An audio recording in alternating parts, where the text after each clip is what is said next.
Я гость. И не просто гость, я представитель солнечного юга. У меня наряд.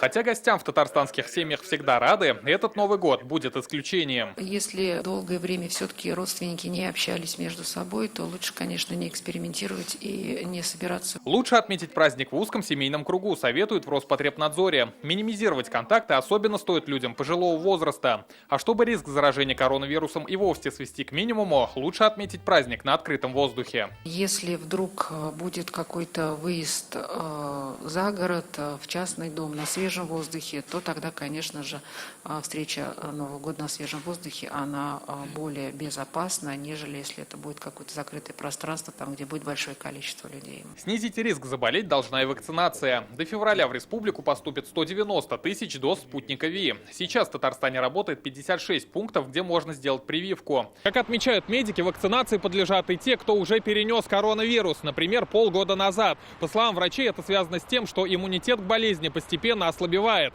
При этом вакцинации подлежат лишь те, у кого низкий титр антител.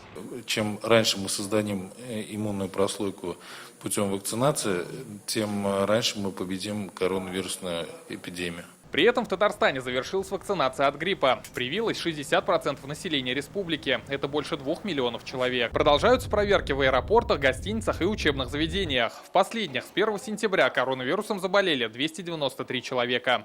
Рамиль Галиуллин, Вадим Илларионов, ТНВ, Казань.